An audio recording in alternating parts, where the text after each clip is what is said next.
Adventure Bike Shop, proud sponsors of Adventure Bike TV. Rubbish adverts. Great at adventure.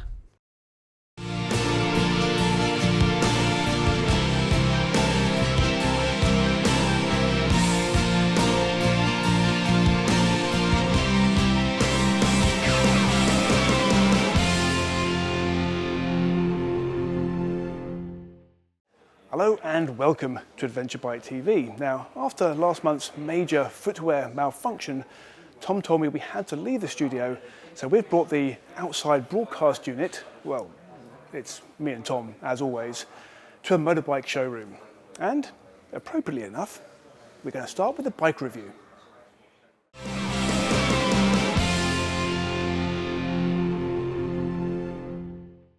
Our Max panniers include all features within the price. You don't end up paying extra for locks and handles. There are no hidden costs.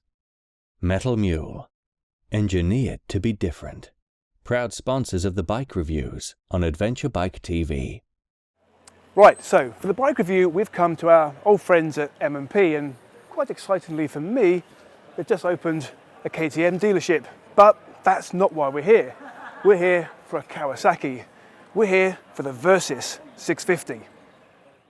So before we take this bike out for a spin, let's have a cup of coffee and talk about what it is and, in some ways more importantly, what it isn't. Because it's not a great big CC'd engine bike. It's not a dual sport bike, so you're never going to be able to take it and do the serious off-roading. But for this kind of bike, this kind of middle-level money, middle-level spec, middle-level power, what kind of things actually are important and what probably you're going to be looking for? Well, it's got to be a bike that's going to be comfortable. It's going to be a bike that's got to have enough speed but not too much. It's got to be a bike that's going to handle reasonably well. It's got to be a bike that when you come outside and look at it, it's going to make you smile. It's got to be a bike that's got to be a little bit sexy.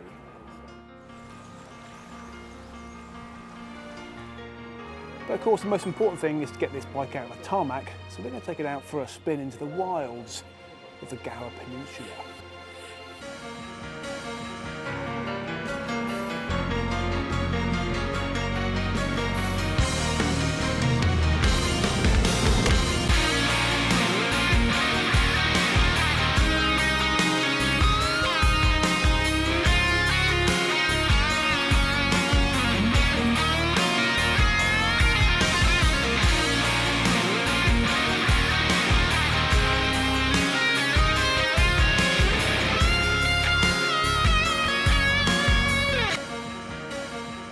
Now, I do not normally like to quote from Wikipedia, but indulge me this once as it helps me to make a point.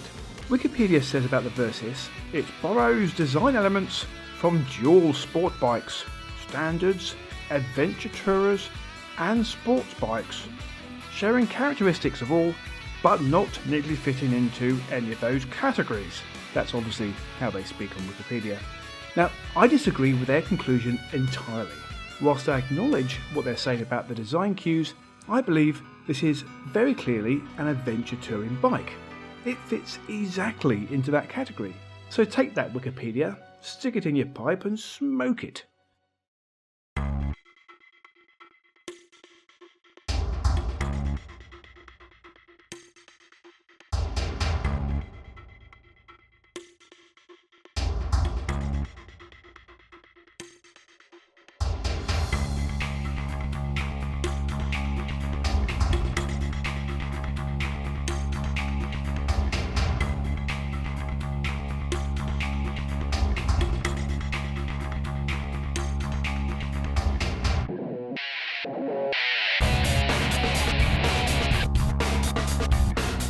Earlier, I said that if you were looking in this price and engine size range, then you'd probably not be looking for something too fast.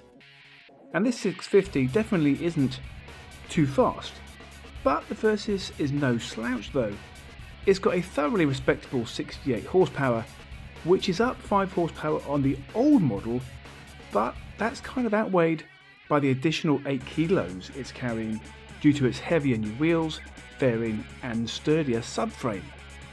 Why a sturdier subframe, I hear you shout? Well, to take the new accessory panniers and top box fitting system, of course, duh.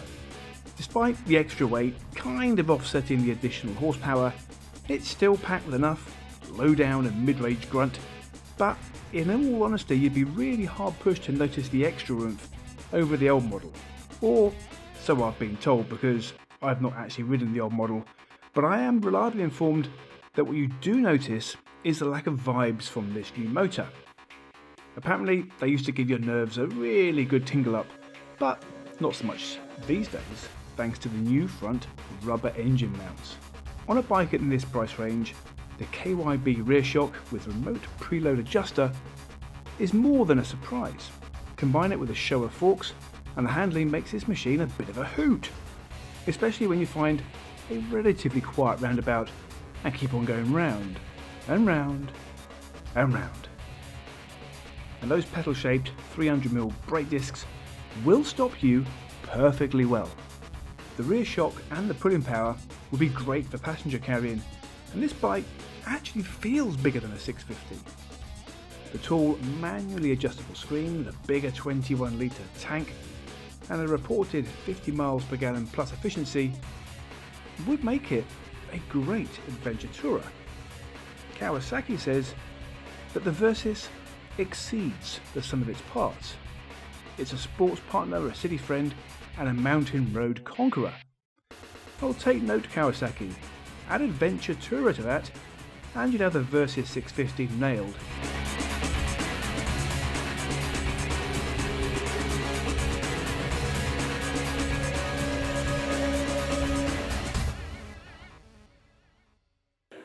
Okay, so I've been out riding the bike for most of the day and what do I think? Well, I said right at the start of the review that it's no good trying to compare this bike to those that position themselves as more focused adventure machines. It's just, you won't get anywhere with that comparison. But I did set out some criteria by which we should have a look at it. And first of those was comfort. Now, the only way I can describe the way you sit on this bike is it's like having a big pair of soft hands with thick gloves cupping your buttocks. Maybe that's wrong, I don't know. But anyway, it does feel really nice when you're sat on it. Handling. Now, I am no racer, but this bike inspired a lot of confidence for me, and I was really enjoying myself around some of those corners, and particularly around the roundabouts. Speed. Now, that's a tricky one, because this bike is not particularly fast, but I actually think that's a good thing, because if you were a new rider, just pass your test, you don't want something that's going to be too fast, and this bike absolutely hits the nail on the head. And the last one was looks. Does it make you smile? Now, I think this bike's really cheeky looking, and the front still reminds me of Toothless from How to Train Your Dragon, and it would make me smile every time I walk out to have a look at it. The question, of course, is would I have one of these in my garage? I'll go back to my previous point. If I just passed my test and I wanted a bike with a bit of a cheeky personality that would get me around and I'd love riding it, I'm pretty sure I would. Our panniers have a double thick rim at the base, keeping damage from the inevitable bumps, scrapes and offs to the outside of the pannier. Metal Mule. Engineered to be different. Proud sponsors of the bike reviews on Adventure Bike TV.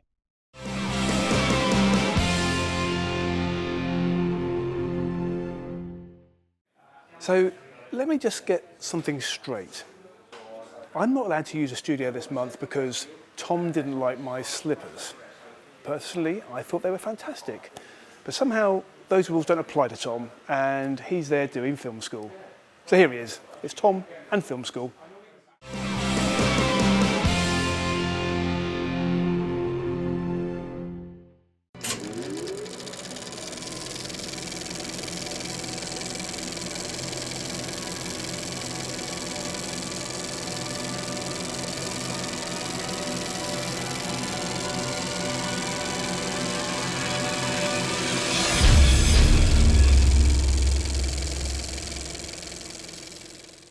Hello and welcome to Film School. Now today we're going to talk about sound, but you probably don't want to take advice from me, seeing as I recorded half this entire segment before I remembered I hadn't turned my microphone on. It's been a long week. So, sound. Is it really that important? Yes, it really is. In fact, in many cases, the audio side of filmmaking is far more important than the visual side. So the first thing I'm going to do is give you an example of how bad sound affects everything. And I'm not going to embarrass someone else by using their clip. I'm going to hold up my hands and say I make mistakes a lot. Basically our pictures and our stories up to that point. Yeah. Just a blog, basically. Just a blog. And we kind of said, and this is the beginning of a book, which never got written, of course. No, the website is the book. So the clip you just watched was an Under the Visor from a few months ago. It was with Grant and Susan from Horizons Unlimited, and we did it on our trip to South Africa. Now the problem was we got short on time, and it got to a point where it was either do the interview now or not at all. So we did it, and sadly there was a lot of rain and there was thunder, and it ruined the sound. And actually, although it's not completely unwatchable, it's not brilliant and it's not easy to watch. So sound. What makes it important? Now, when you go on an adventure, you're experiencing it usually in three main ways through your main senses. You're seeing it, you're hearing it, and you're smelling it. Now, smell-o-vision never really took off, so we can't do anything about the smell. And we've already talked about the visual side of things, but what you're hearing is massively important. In fact, your eyes are taking in what's happening in front of you, your ears take in everything else that's around you, and it gives you information which enhances what you're seeing visually. The key point is your brain knows something's wrong if the picture and the sound don't match. So first I'm going to give you a few tips just to help you get better sound right through the process of filming to editing. And then we're going to have a little look at microphones, different types of microphones, what they do and how they work. So tip number one, don't use the microphone on your camera. Internal microphones on cameras are 99% of the time rubbish. So the simplest way of explaining why an internal microphone on a camera isn't great is because it's a jack of all trades. They don't know what you need to film, what kind of sound you need to pick up, so they make the microphones an all-rounder, which means it does nothing particularly well. The other downside of internal microphones is they tend to pick up the noise that your camera makes. Now this isn't so much of a problem since everything went digital, but certainly when people were recording on tapes you'd have that whir in the background and it was an absolute pain. So the simple rule is get an external microphone. My second tip, I forgot to turn the light on. Great, no sound, getting the light wrong. We are just on fire today. So tip 2 is to think a bit more creatively about how you record your sound. Don't just rely on the microphone stuck to the top of the camera. Have a think about how else you can use it to record sound. There's no reason why you can't record a bit of video that you intend to completely dismiss the video side of it, just so you get the sound. Get up really close to things. Get up close to that exhaust on your motorbike. Get up close to that river with the babbling brook. Get up close to those kids playing. Record the sound. Use the sound later on in the edit. Forget about the footage. We've also got great results from using our phones to record sound at a distance. Pretty much all phones these days have some sort of voice recording function on them. So you can set that up, you can press record, pop your phone down in the middle of a group of guys and gals as they have a chat round a campfire, and then you can put the camera way back and get a lovely kind of visual of the campfire, the guys and girls round the campfire having a chat, and then the great expanse of scenery behind it. And the great thing is, you get the sound in there as well. If you're going to do that though, don't forget to clap. Clapping like this just allows you to sync up the video with the sound very easily. That's what slates like this have always been used for. All you need to do is watch for the moment the hands get together and match that with the sound of the clap in the audio. So sound tip number 3 is narration. Now after the edit, you can always go back in, you can write a script, and you can then go into a studio on your computer, record a narration. But what we find works really well is video diaries. So the important thing with a video diary is you do it quite regularly. Find somewhere nice and quiet in the evening, sit down and talk to the camera about what's been happening, and make sure you include the emotions and things like that. Really try and tell the story. Now the likelihood is you're not actually going to use any of the visual footage that you get from these video diaries, unless you particularly want to sit there for 10 minutes and just watch someone talking to a camera, which is what you're doing right now, so maybe you do. But realistically, what you're looking for in these video diaries is the audio. The audio can be placed over footage of that day and create actually a fantastic narration without you having to do anything later on. Of course, because you're there recording that video diary in the moment, it means that there's emotion in your voice. You're talking about what you experienced that day, not talking about it off a script 3-4 months later when you've finished an edit. Now, tip number 4, don't be afraid to cheat. Yes, I said cheat. We do it all the time on Adventure Bike TV. Whenever you see Graham walking towards camera and you hear birds tweeting in the background and a soft rustle of leaves in the trees, you know what? None of that's on the original audio. That's all added in later. And it's not added in there to trick the viewer. It's added in there to try and show the viewer what it was like to be there. At the end of the day, you're storytelling through the audio. So what kind of microphone should you use with your camera? Now, if you can only afford one, which most people can, and that's absolutely fine, the best thing to do is go with a shotgun microphone. Here are 3 shotgun microphones that I use on a regular basis. This one is a Sony, and it has the normal jack fitting, so I tend to use that with DSLRs. And then here we have a Sennheiser and a Rode. Now let me just show you on this Rode microphone. Now this bit here that you can see, the big fluffy thing, is actually called a dead cat. It's a great piece of kit. What it does is it helps block out the wind. How it works quite simply is it stops any direct wind going onto the microphone. The fluffiness breaks it all up, and by the time the wind gets to there, it's nothing. And it does a fantastic job of cleaning up your sound and stopping wind noise. So let's have a quick look at a shotgun microphone. It doesn't look like an ordinary microphone. It looks a bit different. The idea of a shotgun microphone is it's highly directional. Basically, what it's pointing at is what it wants to record the sound from. So this bit here is where all the sound is coming in. It's traveling down the tube and it's recording at around this point here where the microphone is. Okay, so this is like the 6th take where I've tried to eloquently put how all the kind of gaps work down the side to reduce noise. It's all to do with the way that the sound waves pass into them and kind of overlap, and then they cancel each other out. But I can't think of a good elegant way to put it, so if you want to have a look online and they'll explain it properly in non-dyslexic language for you. But the thing you need to know about this is it's directional. So whatever it's pointing at, that's where you're going to record the majority of your sound from. Now there are other types of microphones. This is a lavalier mic, mostly called a tie clip mic.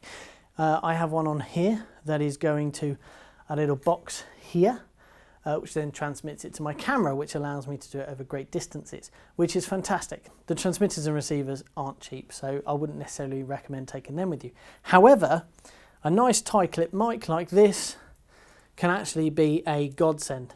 Just plugs in normally into your camera, and you can get a nice long lead, and you can actually get some great sound up really close to a person. So lavalier mics work slightly differently. They collect sound from a circle. They're omnidirectional. So this microphone that I have here clipped onto me is collecting sound in a circle all around me. But what it is doing is it's making sure it's only collecting sound that's close by. If I show you now by clicking my fingers up here, as I get close to the mic, you'll see as it gets closer it starts picking up the sound more. If you're traveling light, then I would recommend getting one of these mics and just a really long lead for it, and then you can plug that straight into the camera. But it will be great for things like interviews and your diary cameras. So very quickly, let me show you the sound quality difference between the 3 types of microphone. First of all, I'm going to count to 10 using my tie clip mic that I've been using for this whole thing. 1, 2, 3, 4, 5, 6, 7, 8, 9, 10. So this one is recorded through my Rode shotgun directional microphone. 1, 2, 3, 4, 5, 6, 7, 8, 9, 10. Now I'm going to count to 10 and you're going to hear it as recorded through the Canon XF100 internal microphone. Now, bearing in mind that this is probably one of the better ones on the market. 1, 2, 3, 4, 5, 6, 7, 8, 9, 10. So basically they're the only two types of microphones you really need. If you can go on your trip with a good shotgun microphone and a tie clip microphone on a long lead that you can get to your camera, you're pretty much covered. Now the microphones I showed you are actually quite expensive.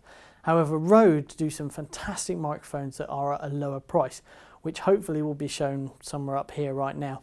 And that is a normal jack plug, so that will plug into any of your digital SLRs and things like that. If you can get one of those and a long lead tie clip mounts, you're pretty much sorted. If anyone has any more questions that are kind of on the more technical side, I've tried to steer away from being too technical because we want this to be a kind of basic course, but if anyone's got any questions, feel free to email me and I will answer them as soon as I possibly can. Okay, so that's this month's film school done. I'm going to get out of these ridiculously hot lights and I'll see you next month. Thank you very much.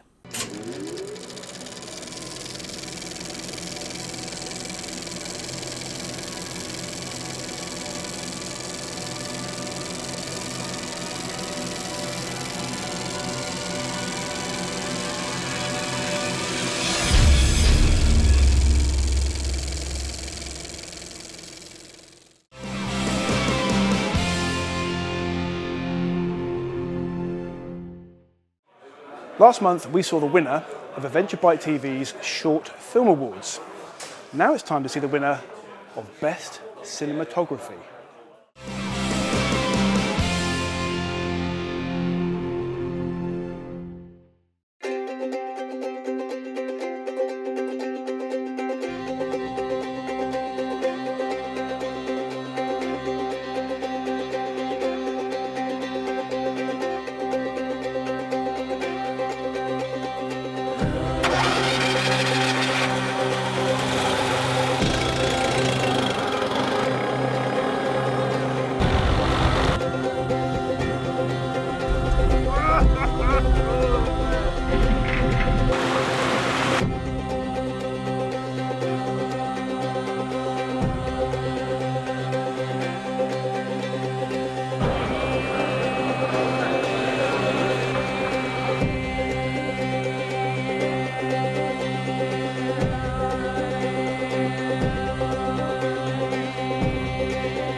I'm 100% sure everyone will agree that visually that was a stunning effort.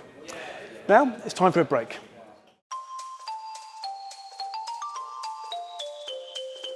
The Adventure Bike Shop, proud sponsors of Adventure Bike TV.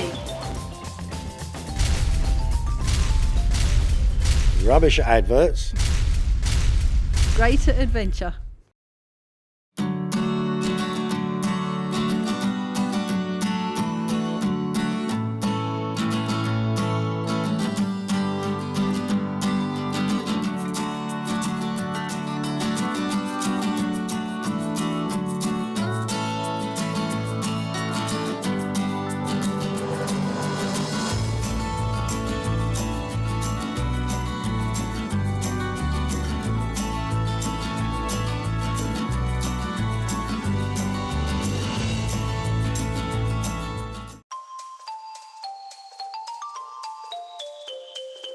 The Adventure Bike Shop, proud sponsors of Adventure Bike TV.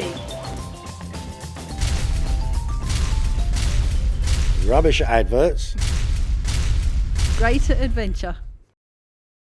Now, in our quest to find the most varied and the most interesting people to see on Under the Visor, we've had to go just a little bit further afield this month.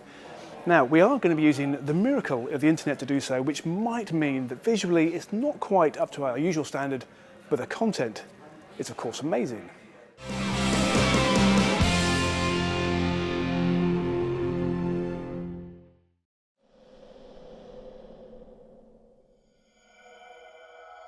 James Cargo Motorcycle Shipping sponsors Under the Visor. Hello, my name's Luke Gelmi. I'm the author of the Oblivious trilogy of the adventure through Africa on the most inappropriate motorbike possible, a Royal Enfield.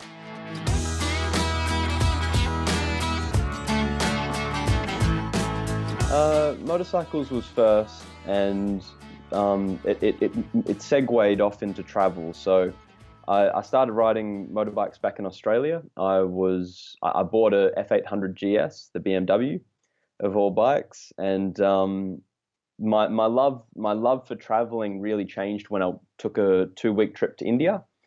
We hired Royal Enfields there, and we went touring through the Himalayas, and it was stunning. It was I highly recommend it for anyone who wants to kind of do a shallow dive on some traveling adventure. It's safe, it's practical. There's lots of tour guides who do it. And the Royal Enfields are amazing. That's where I really fell in love with the Enfield for the first time, despite having the dream machine back home, the Beamer. Yeah, so I quit my job, and it was a good job, a job that I liked. I didn't hate it, but I kind of felt like at my age, that was the time for adventure. Like, the time for adventure was now, and if I didn't do it, it was now or never. So I quit my job, moved to London, just kind of left everything behind in Australia, and bought the Royal Enfield there. I do, and I think that was really important. I think if I had have taken the BMW, I wouldn't have. The BMW is just too German. It's so perfect and infallible, and it just never makes any mistakes, and it doesn't really have any personable qualities. It's hard to fall in love with a GS, but this machine. Every day I'd wake up and see it, even towards the end of the trip, you'd see it and you'd look at it and you'd still smile. Well, put it this way, I came out of the dealership and I was just absolutely euphoric. I was euphorically happy.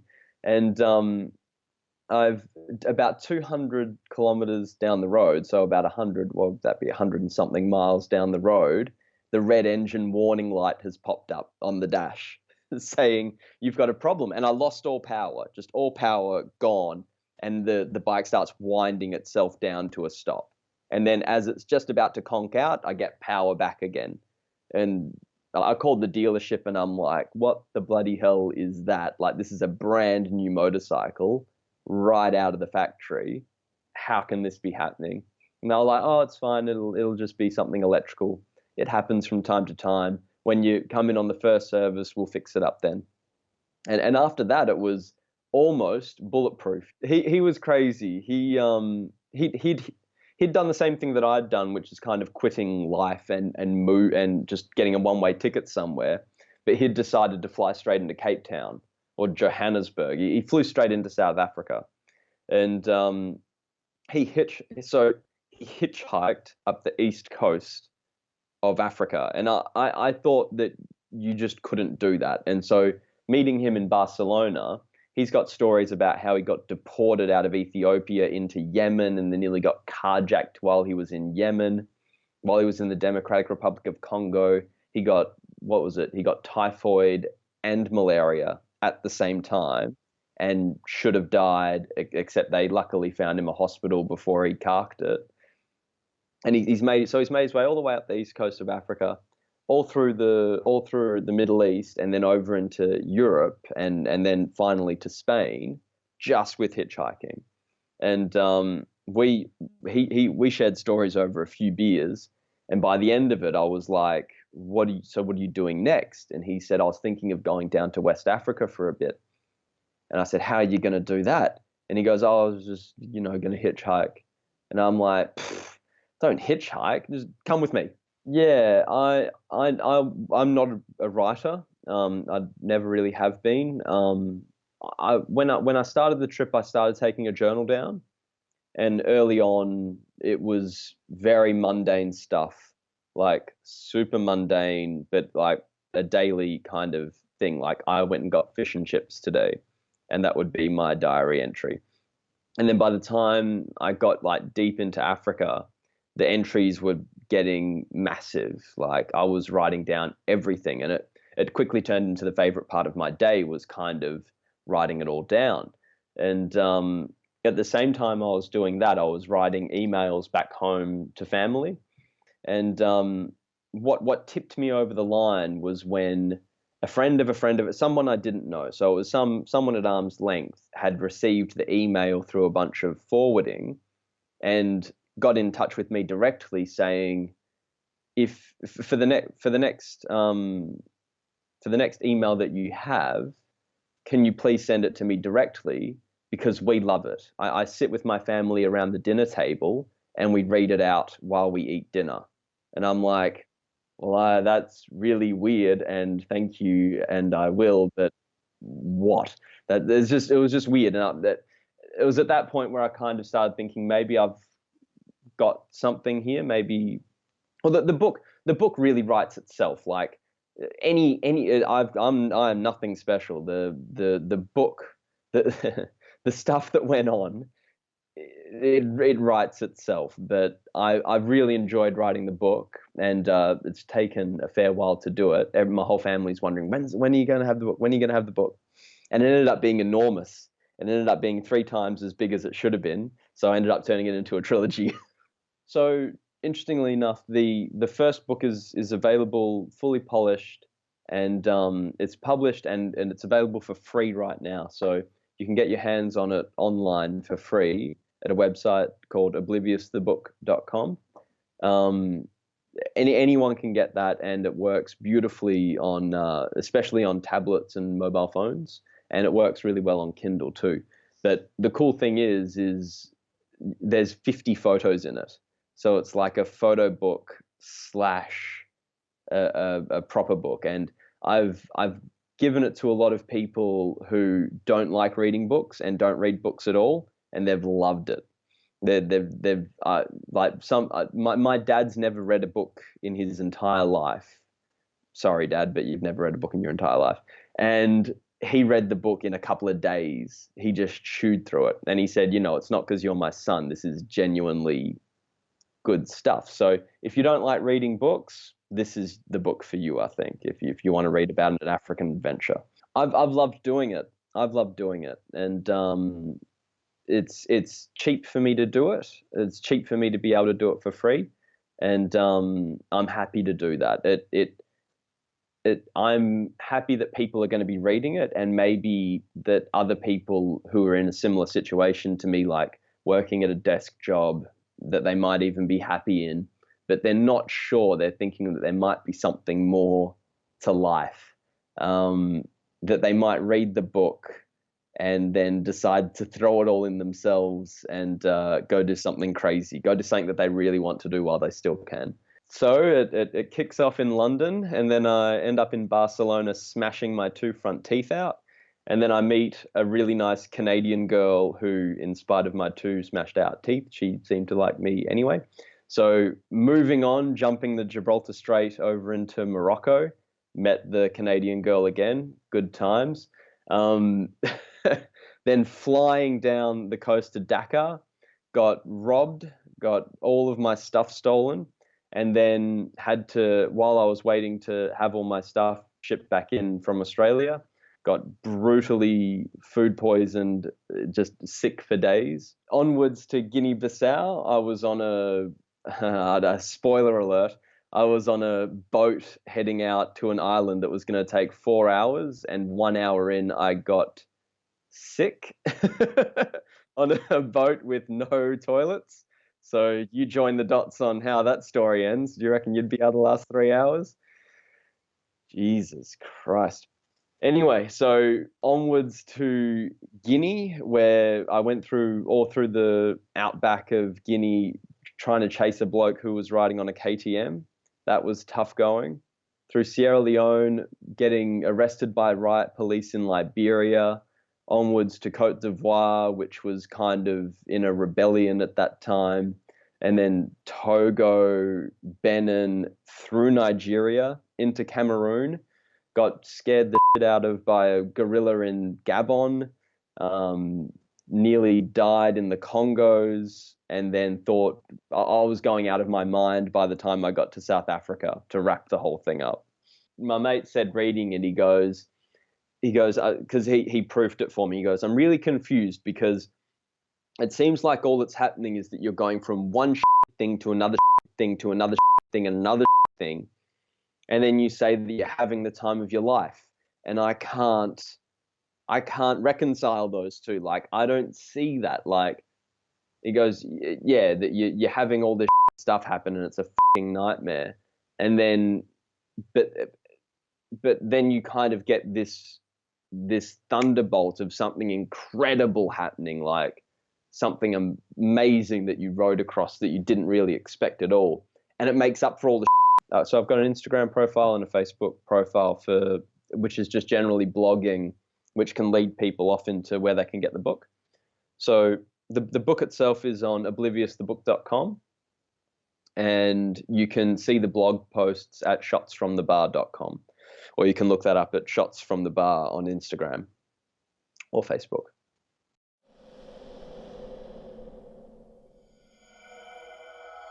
James Cargo Motorcycle Shipping sponsors Under the Visor.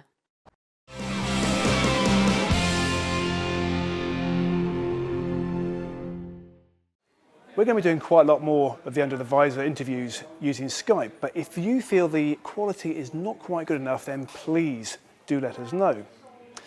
Now it's time for the Travel Journal and more of the adventures of the guys riding 50 at 50.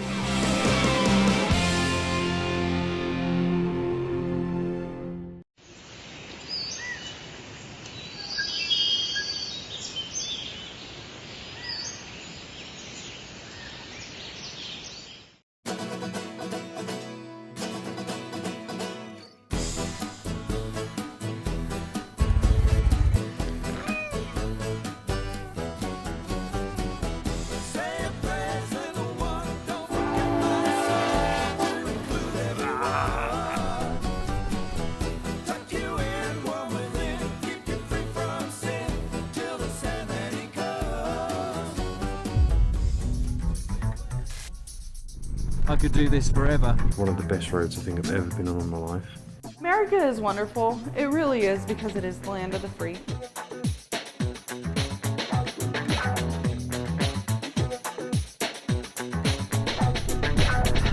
Saturday the 14th. I've just had another email from Jay, who's jacked us up to go to the Eagle Rider dealers in Salt Lake City tomorrow, sometime tomorrow, which is Sunday.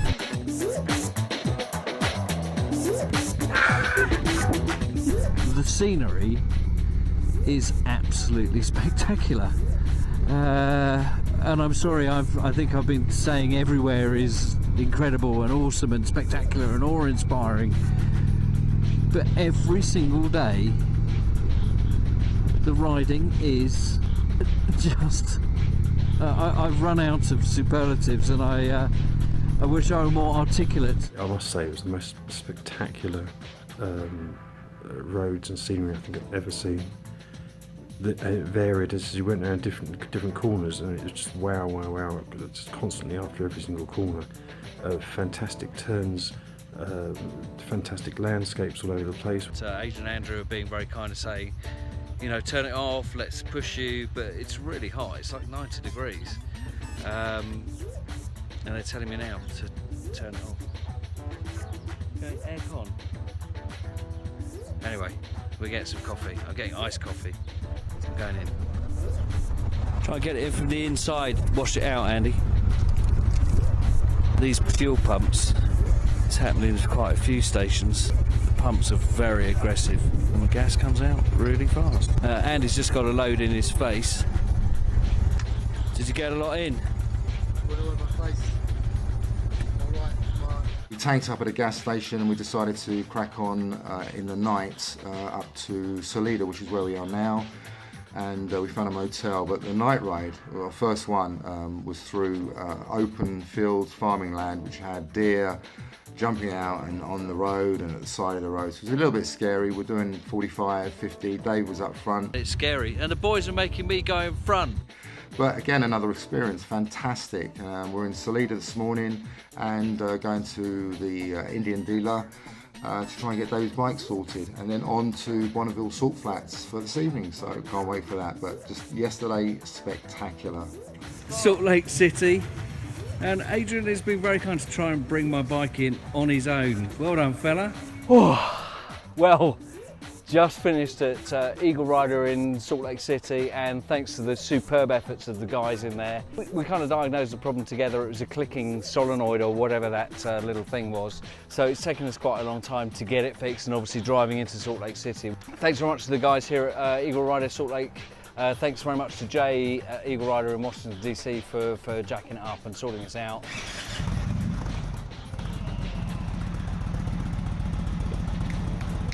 The bike's fixed. I was really not looking forward to jumping onto a different bike and completing the trip on this one. So really happy and just over the moon. Excellent. Let's hope it keeps going.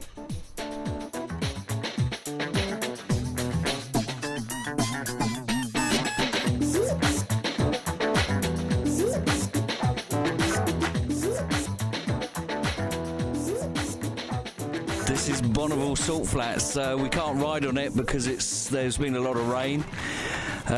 So there's, how much water is there in there? It's probably at least 3 or 4 inches, I'd say. Yeah, I mean it's definitely too deep to ride the bikes on, and also there was a sign down there saying please don't ride off the road.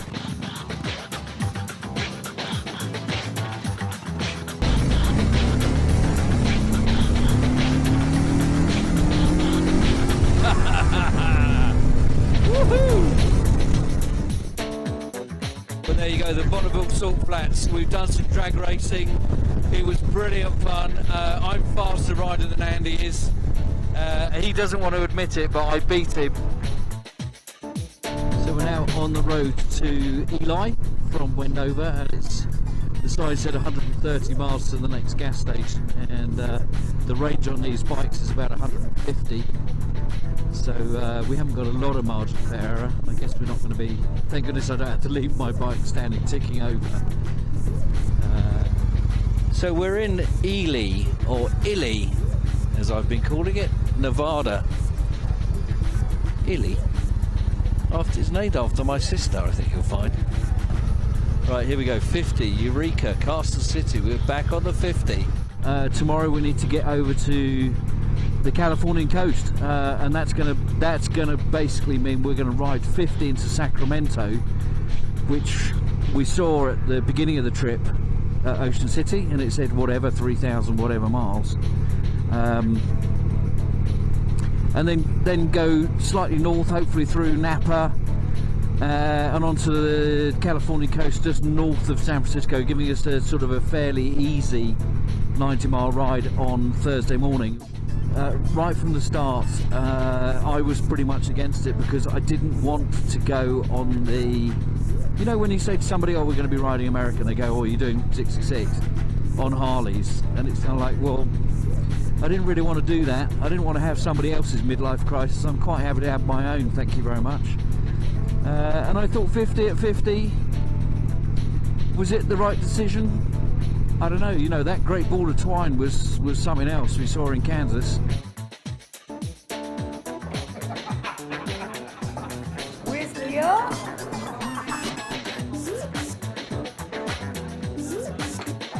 Not starting again because it doesn't recognise the key. Picture now. Too tired for this. Seriously, Indian, what the fuck? So desperate to drive across San Francisco Bridge and complete this journey on my bike with my buddies. I don't particularly want to do it in a Toyota Corolla. It's too much to even recall in one go. Yeah, Right. which is why we made the video, so that we can remember.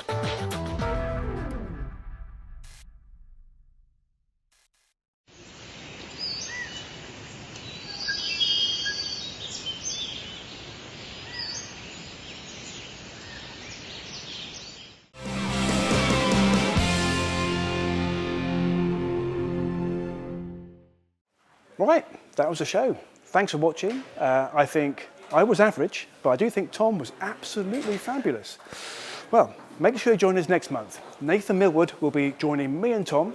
We'll be doing a head-to-head review of 2 bikes. We'll see you then.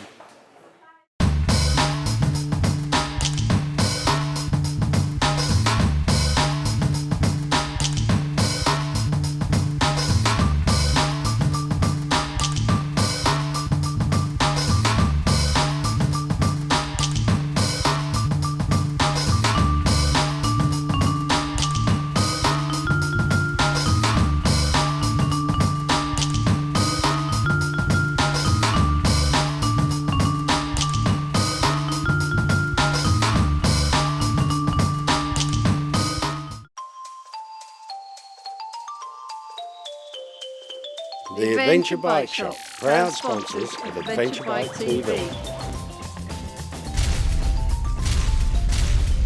Rubbish adverts. Greater adventure.